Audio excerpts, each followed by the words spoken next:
I thought the camera was recording. It was not. I just spent the last 10 minutes speaking alone.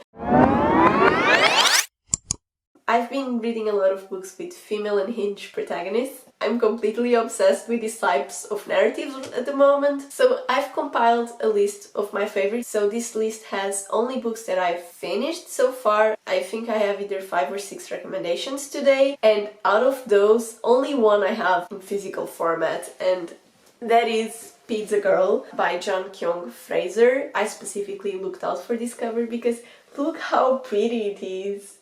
This is about a girl who's pregnant and working as a pizza delivery girl. I read it during winter, but I think it gave me that summer feverish dream essence, so I think it's even better if you read it during summer. And so the synopsis is 18 years old, pregnant, and working as a pizza delivery girl in suburban Los Angeles. Our charmingly dysfunctional heroine is deeply lost. She's grieving the death of her father, with whom she has more in common than she'd like to admit, avoiding her supportive mom and loving boyfriend, and flagrantly ignoring her future. So it's a very slow-paced book. She ends up developing an obsession with one of her clients, and they end up forming this weird relationship. I had no idea where this was headed, and I loved how lost she was. I think it's very realistic in today's age for people or young people to be lost in their lives. I love that she was a pizza delivery girl, and look at the cover once again.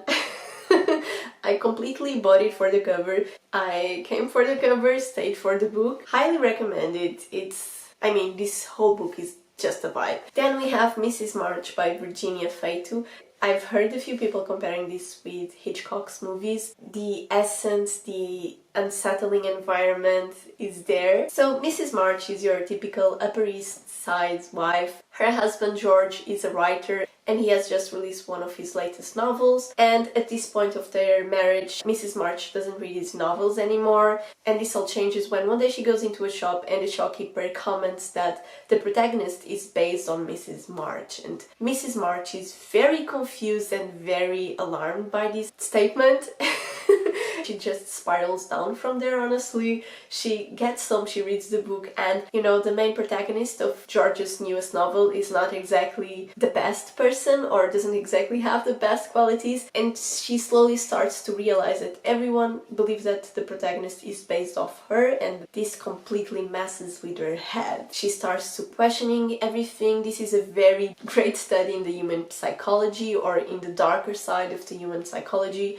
Out of all of these novels, this is the one that's most similar to a thriller. I think it's just an unforgettable reading experience. Following up, we have The Discomfort of Evening by Marieke Lucas Rineveld, which I'm probably mispronouncing. If I'm not mistaken, this has previously won the International Booker Prize, and this was such a great novel. Definitely very different from what I was expecting to go into. This follows Jazz, or Yaz, who is the main character, and she and her family live in the rural area of the Netherlands, and one day her brother dies in a skating accident. I forgot to mention, but Yaz is quite young, but ultimately the purpose of this novel is to show the impacts of these consequences in a young mind. Some of the themes explored are religion and sexuality through the minds of a child. The writing style is magnific, the prose is fantastic, and it won the International Booker Prize, and I really trust and respect and adore and follow the Booker Prize and the International Booker Prize. To see them put an unhinged novel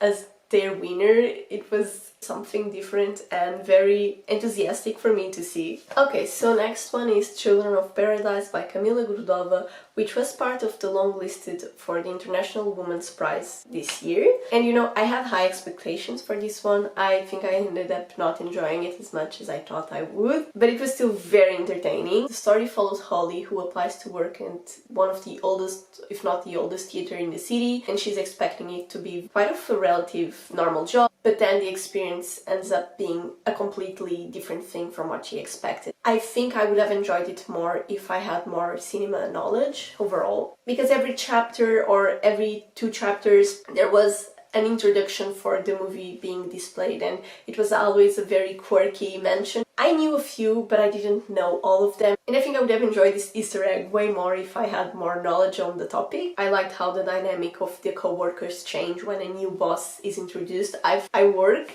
in real life, you know, and I've seen that happen, and that was very interesting to witness. I think I was also expecting it to be magical realism, because if you read the synopsis, you have the feeling, or at least I had the feeling, that there was some magical element going on, but in reality, nothing's going on. Or maybe that's the catch. Maybe it's all going on in Holly's head, because she is very disturbed. You will see she's not the best character, she's very morally grey. I think that was definitely one of the positive sides of the novel for me.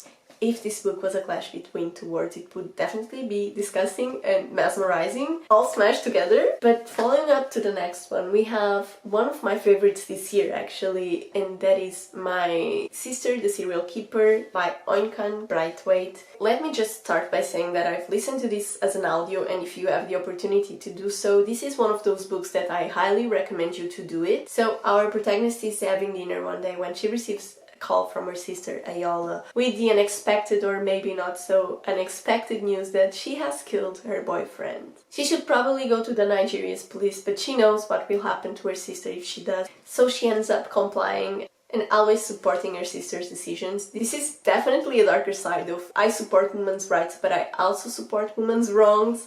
Her sister, who is her younger sister, ends up being very spoiled. Things always go her way. She's never a suspect, she's never the culprit. And it's just a fun dynamic between two sisters. And I have a sister, I have a younger sister, so I could completely see myself in the character. Because in this case, it's not the protagonist who is unhinged, it's her sister, but she's also very relevant to the story. It's very original, it's told in a very unique voice, and or should I say narrative, and it's also a very short book, so it's not difficult for you to follow along, I think. Then we have one that I finished quite recently, and that is Big Swiss by Jen Begin. Cannot pronounce names. This is my first book from the author, and this follows Greta, who is new to town. She's living with her friend Sabine, and she is a transcript for a psychology clinic, and this psychology is specialized in sex therapy, and she's transcripting everything between the client and the doctor. She's obviously just listening to everything, she's not seeing the faces, she doesn't know who they are, and she becomes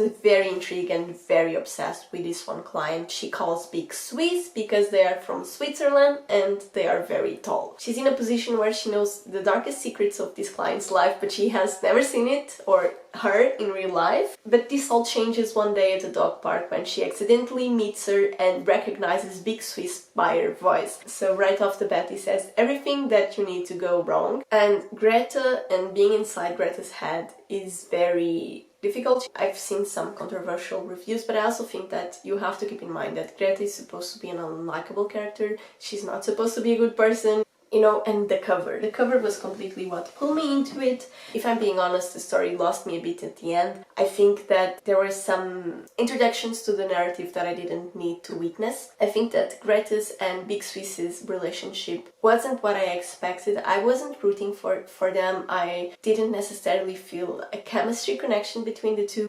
I think it would have been nice if I had liked to see Greta and Big Swiss together, but they weren't doing anything for me. I just think that realistically they weren't going to be two people that would have an interest in each other. They were very different personalities, and I don't know, I don't see them connecting. At the end of the day, is this worth the hype? I definitely don't think so, but it's worth the ride, so go for it. Okay, so we are almost at the end. Next is A Touch of Jen by Beth Morgan, I believe. This one is slightly different because it's not only a main female unhinged protagonist. The protagonist is an unhinged couple, and they both have an obsession with this girl called Jen. So in this couple we have Remy and Alicia. Alicia is very much the one that's bringing up the obsession into the relationship, but Remy is the one who used to know Jen and who used to be friends with her. Everything in these couples' lives is around Jen in an unhealthy, unbelievable way. Up to the things that they eat, to the things that they do, the way they have relationships between each other. It all surrounds around Jen. Could also be a commentary on social media because most of what they consume of Jen is through social media. This book really had me until midway point. I was very intrigued, I couldn't stop reading, but then on the second half of the book something very particular happens, and if you've read it, comment down below what you thought, because at first I was very unsure about it. I wasn't sure if I wanted to keep reading because it was just so unexpected. And the good news is that you won't see it coming because it's unexpected to that level, or at least I didn't see it coming. I think it's very unique, the fact that you follow an unhinged couple and not an unhinged person or an unhinged protagonist. Yeah, it's definitely a different take from all the ones before. I think I've said that from every single book, but I think that's a good thing. Okay, so we only have one left, and that is Everyone in This Room Will Someday Be Dead by Emily Austen. And what a title! I mean, that was what completely gripped me. I think this one, unfortunately, also disappointed me a little. I did enjoy it overall, but it was not a favorite. I had really high expectations for this one because it has a bunny in the cover, or it has bunnies in the cover depending on which cover you are looking at. And I was really expecting it to be more about bunnies, and while it has a bunny in the story, it's not that relevant to the plot. We follow Glinda, and she cannot stop thinking that she's going to die and that everyone is going to die one day. She has a very alienated family, her brother has very huge problems of his own, and she's in a state of her life where she cannot find any job. She's in a very unstable mental place when she answers to a flyer promoting therapy in a Catholic church. And this is to say that Glinda is not Catholic, she doesn't believe in God, and when she gets there, she accidentally gets a job there.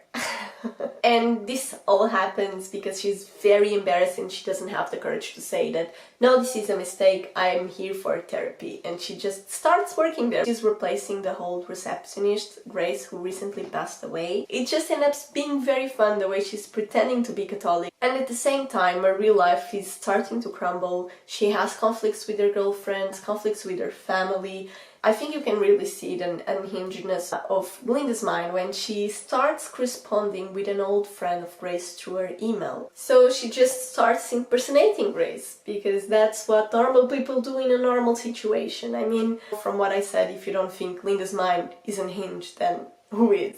But yeah, I think that wraps all. I think I definitely have a type of books that I like to read, or a genre, and unhinged female protagonists are one of them. You know, I do think that says more about myself than anything else. Let me know if you have read any of these and if you enjoy them, or let me know if you have a recommendation that you think I would enjoy, because I'm starting to run out of options. I have a few more in my TBR, and I have a few more that I have my eye on, but there's just so much that one girl can read, right?